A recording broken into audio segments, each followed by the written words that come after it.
Bom, gente, fazendo a parte 2 aqui do relato, né? Ali da amarração da moça lá, foi maledite na vida da minha irmã. Vamos para a parte 2, ver como termina essa história. Sem enrolações, vamos voltar direto pro relato. Bom, como eu disse, recorri àquela senhora novamente. Quando eu cheguei na casa dela, ela já sabia que eu iria. Aquela mulher, ela tinha um mistério, ela tinha algo assim, sabe, que eu não sei explicar, mas ela já sabia. E olha que eu nem tinha avisado, eu nem tinha falado nada sobre ir na casa dela, mas, mais uma vez, quando eu cheguei lá, ela falou: entre, eu estava te esperando. Bom, eu entrei e antes que eu falasse qualquer coisa, ela disse: eu sei o que você quer, não precisa me dizer, mas preciso te alertar que o que você quer pode custar um preço caro. Aí eu falei para ela assim: bom, sobre o valor eu estou disposta a pagar. Ela falou assim: não é só sobre o valor. O valor em questão é vida por vida. E isso, uma hora ou outra, vai ser cobrado. Você está disposta a pagar? Aí eu falei que sim, que naquela hora ali, para mim, qualquer coisa valia. Tanto faz. Para mim, o que eu queria era minha irmã longe da gente. Não me importava, sabe? Se depois eu ia ter que pagar, como? Na verdade, nem se passou na minha cabeça assim, tipo, que forma diretamente era essa cobrança. Eu não cheguei a imaginar como viria essa cobrança. A única coisa que eu queria era Gabriel somente para mim. Então ela pegou, começou a mexer ali com as coisas, preparar uns negócios, pegou umas ervas, acendeu umas velas e falou assim: senta aí. E daí falou assim: tu tem alguma coisa da sua irmã aí? Falei pra ela assim: tenho foto. Aí ela disse assim: me dá a foto que você tem dela. Aí eu dei a foto da minha irmã pra ela, né? E ela pegou e falou assim: olha, mais uma vez eu vou te dizer, é vida por vida. Você está disposta? E eu olhei pra ela firmemente e falei: sim, estou disposta e consciente. Pode fazer. E o valor, eu também vou pagar, com certeza. Não importa o valor.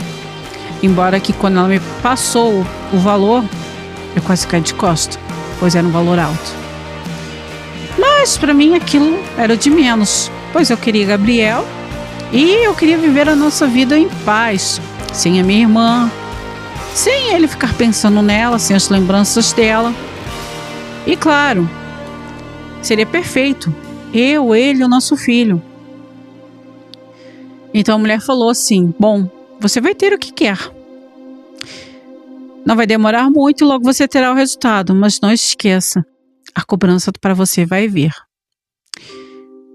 E não adianta lamentar depois, pois eu te avisei e você concordou. E eu consenti com a cabeça que sim, né? Mas até ali, tipo, sim, mas assim, nem, sem ter noção realmente do que era esse valor, mas estava ciente de acordo, né? Bom, eu fui para casa e passou-se ali uns 3, 4 dias, minha irmã caiu de cama. Minha mãe falou que ela não estava bem, que ela estava doente. E eu acho que eu fiquei triste. Eu não estava nem aí para ela. Para mim não me importava, o que importava era eu, Gabriel e o nosso filho. Bom, pouco falava com minha mãe, mas toda vez que falava, minha mãe sempre fazia questão de falar que ela estava muito mal, definhando, estava numa depressão profunda e que minha mãe estava muito preocupada com ela. E aí eu disfarçava ali, tentava dizer para minha mãe, tentar levar ao médico. Apesar de tudo, minha mãe, assim, eu sei que o contato dela maior comigo não era muito por conta de mim, mas mais pelo neto, sabe? Que eles estavam assim, era o primeiro neto, então assim, eles estavam felizes com o neto, mas não muito comigo.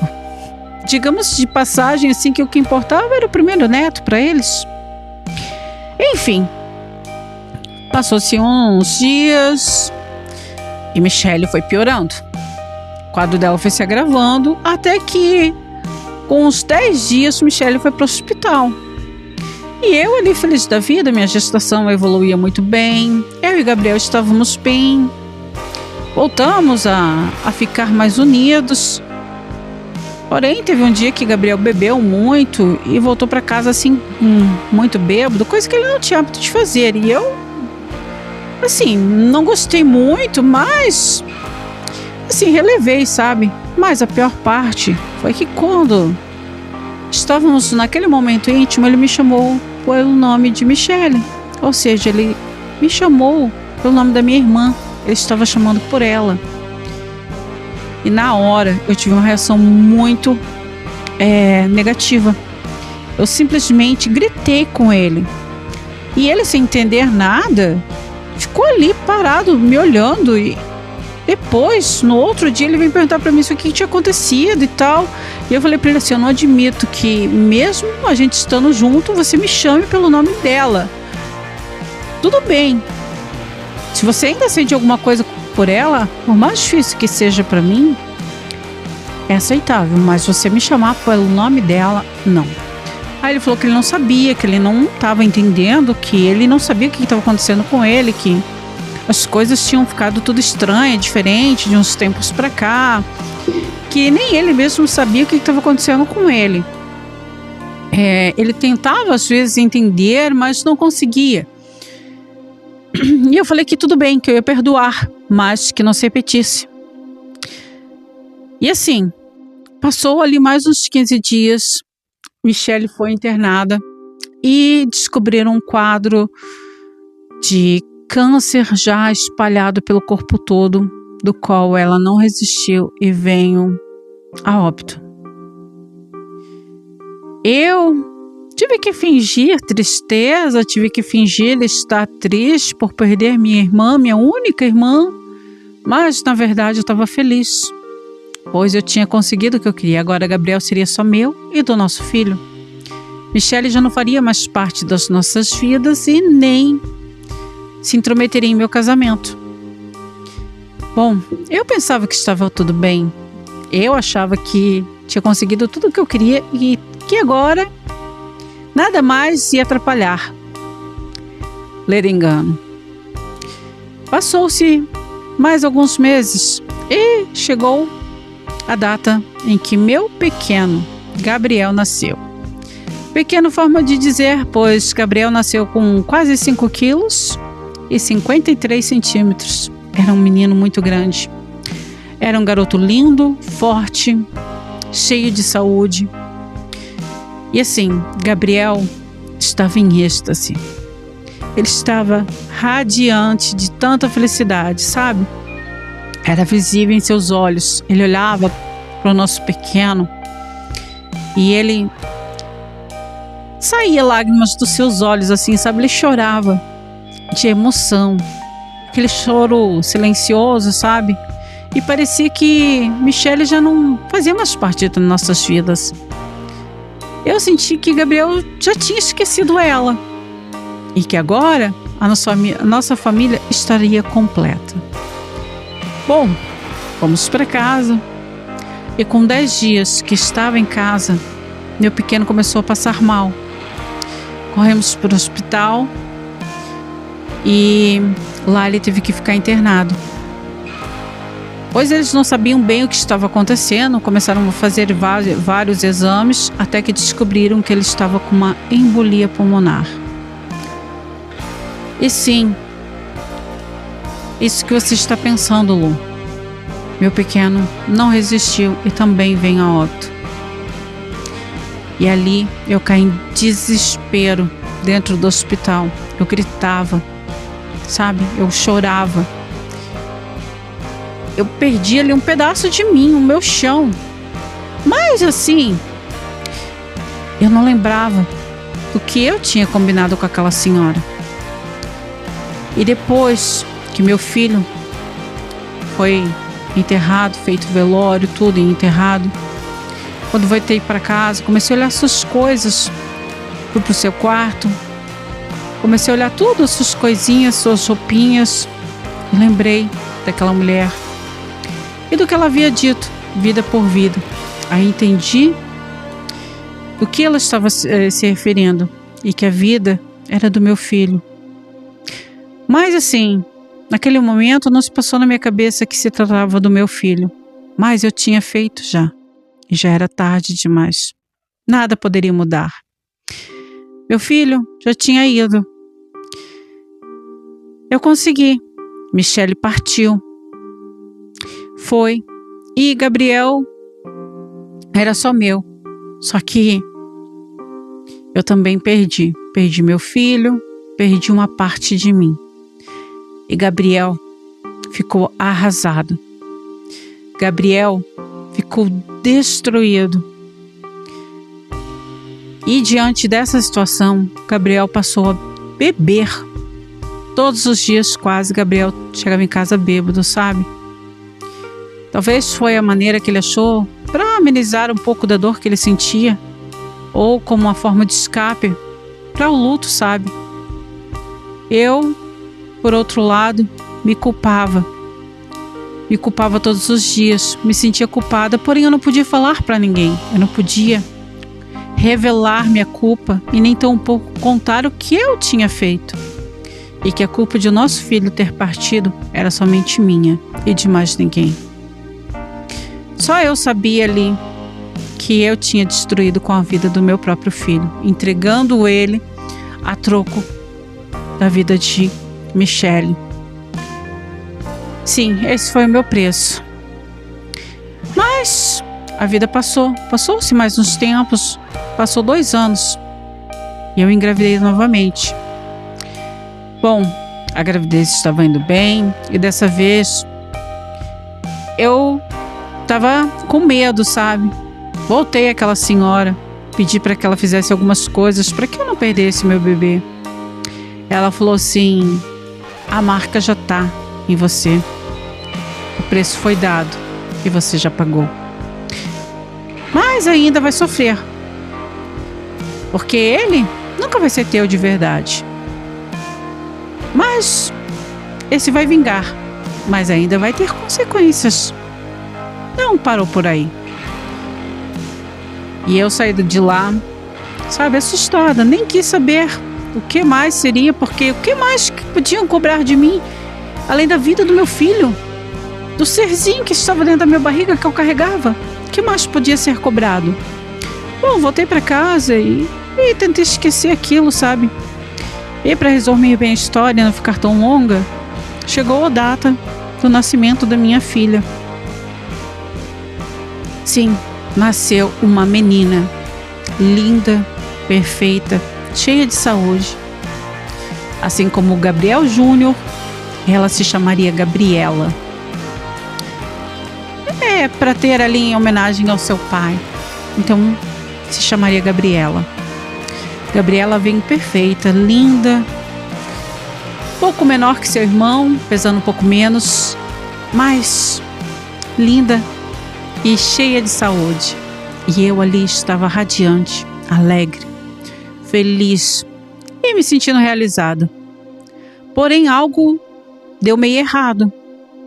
Logo após ter dado à luz e ter passado ali alguns minutos com minha filha e com o Gabriel, lembro-me que eu apaguei e não lembro de mais nada.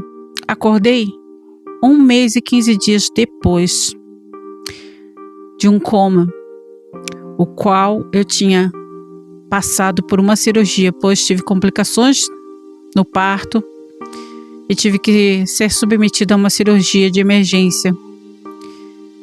E sim, eu também estava com o início de um tumor, mas porém esse foi tirado. Porém, com essa cirurgia, eu não tinha mais útero, eu não tinha mais ovários, eu não tinha mais nada.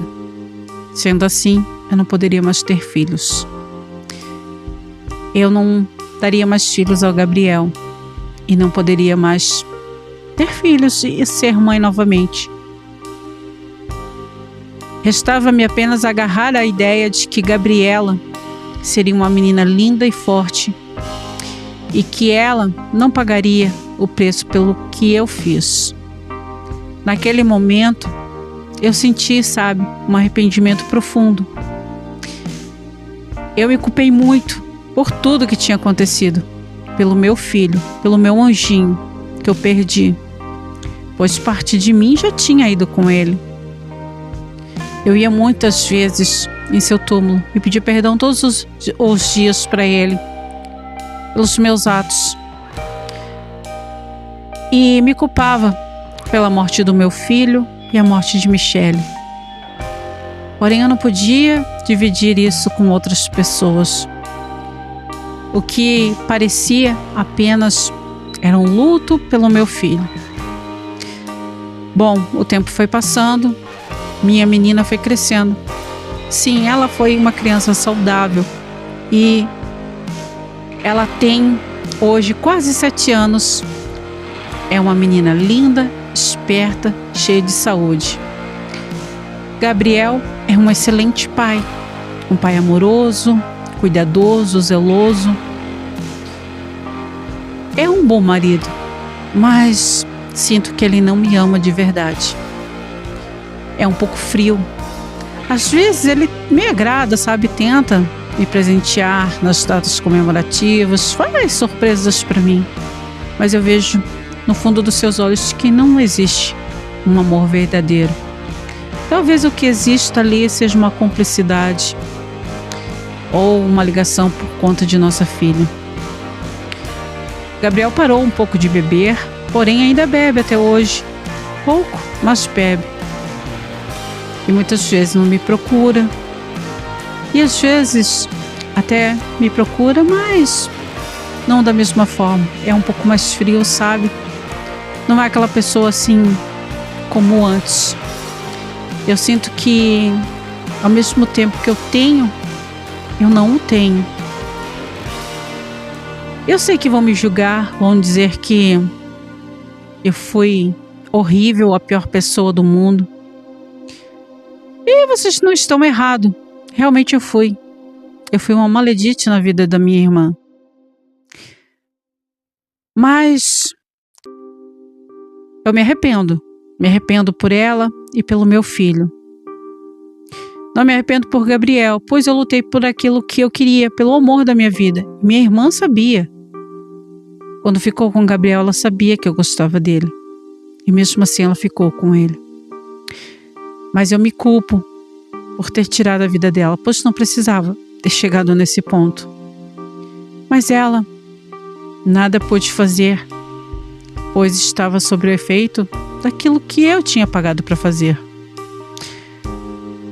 Sim, me arrependo por ter feito isso com ela. Ela poderia hoje estar bem, viva, de repente ter uma família, ser feliz.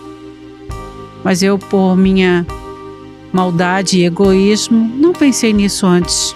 E hoje é tarde. E sinceramente, acho que ela nem me perdoaria. Bom, Gabriel não sonha com nada disso. Ele acha apenas que foram fatos do destino. E eu nunca vou falar a verdade. Se um dia ele descobrir, não vai ser por mim e nem através de mim.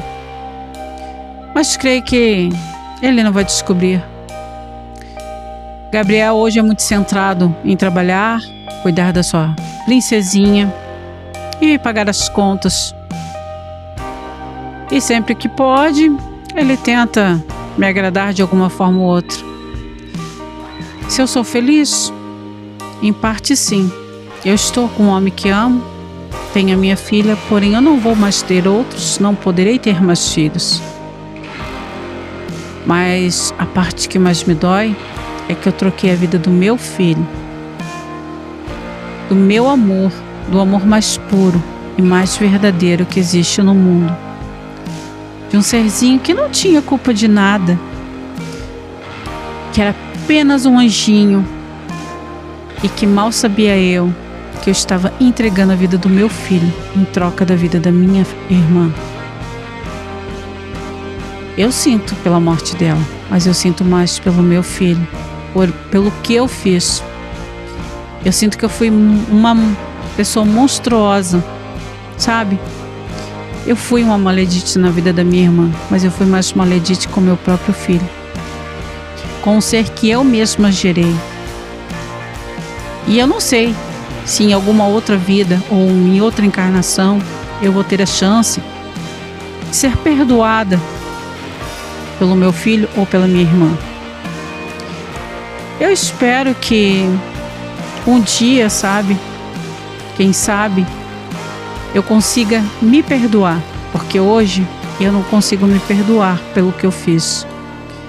A culpa me corrói, ela me destrói. Sempre que eu lembro, aquilo martela a minha mente com força. Mas nada posso fazer, já aconteceu. E sei que vão me julgar, sei que vão falar muito, mas, sinceramente, eu nem vou ler os comentários. Já para evitar, pois sei que julgamentos vão vir. Mas, pelo pouco que conheço de você, Lu, você me parece uma pessoa sensata. Sei que também talvez vá me julgar, mas gostaria de que pegasse leve, pois resolvi desabafar com você através de um relato seu que eu vi. E esse é o meu desabafo. Eu deixo aqui um conselho. Antes de você firmar qualquer compromisso com o lado espiritual, antes de você seguir em frente com alguma coisa, com algum pacto, tenha certeza da proposta. Avalie bem antes o que você está fazendo, pois o preço nem sempre compensa. Porque às vezes o preço pode ser mais caro do que você imagina. Quando a gente fala de preço material, sabe? Isso é insignificante. Mas quando você fala de vida, é outro assunto, né? Eu sei que vocês vão falar, mas daí você só está preocupada com sua irmã, com seu filho e a sua irmã. Gente, eu me preocupo com ela, claro, era minha irmã e me arrependi. Mas de verdade, eu me arrependo mais pelo meu filho. Eu sei que não era para ter chegado nesse ponto, mas enfim, chegou. E é isso. Bom, Lu, obrigado pelo espaço, obrigado pela oportunidade. E se ler meu relato, eu vou assistir. Não vou ler os comentários, mas vou assistir. E é isso. Bom, beijão pra você, tá? Obrigado pelo relato. Assim, eu quero deixar bem claro, gente, que eu vou... Assim, eu prefiro ficar neutra, sabe? Nessas coisas, assim. Eu sei que muita gente pode até me criticar, me julgar. Mas, assim, diante dessas situações, assim, eu não posso, apedrejar alguém ou julgar. Até porque quem somos nós pra julgar, né? Todo mundo já cometeu seus erros. Ela pagou e provavelmente talvez esteja pagando, ou quem sabe ainda vai pagar lá na frente, né? Então, assim, moça, de verdade, assim, no meu ponto de vista, você realmente foi uma maledite na vida da sua irmã e, como você mesmo disse, na vida do seu filho, né? Você não precisava ter feito o que você fez, você já estava com ele. Então, acho que não havia necessidade de você chegar no ponto que você chegou, já que você já tinha conseguido o que você queria, que era ficar com o rapaz, né? Então, diante disso, acho que não era necessário. Mas também, quem sou eu para te julgar, né? Isso não cabe a mim, cabe à justiça divina, espiritual, seja lá qual for. Não sou eu quem determina o julgamento, essas coisas assim. E peço também que quem for comentar, gente, comenta com cuidado, tá? Porque assim, ela errou. Mas como ela mesma disse, ela sabe que errou. Embora ela tenha, assim, ainda não aceitado muito bem que ela errou com a irmã. Eu vejo que o arrependimento maior dela é por conta do filho. Mas, assim, elas eram jovens, né? E hoje em dia os jovens, assim, eles não pensam muito nas coisas. Eles já saem agindo, não deu certo, não quer ficar, não vai por bem, vai por mal. Só que ela não mediu as consequências e, infelizmente, foi longe demais, né? Bom, eu nem vou ficar comentando muito aqui para evitar burburinhos depois, mas, assim, espero que vocês não me critiquem, não me julguem por isso, porque, como eu disse, eu prefiro ficar neutra, porque depois, assim, para não vir aquele julgamento pra cima de mim também, gente, porque, assim, eu só tô lendo o relato, mas eu mesmo não tenho nada a ver com a história, apenas tô transmitindo o que a pessoa me falou, me contou, tá? Enfim. Se você ficou até aqui o final, se você gostou do relato, se você gostou dessa história, se você se identificou com ela, se tiver uma história para contar também, manda no e-mail que vai estar abaixo na descrição. Se não é inscrito, se inscreva. E se gostou, deixa seu joinha. Isso vai me ajudar muito com o engajamento para trazer mais conteúdos para vocês, tá bom? E é isso, muito obrigada a todos. Beijão para vocês, meus seguidores.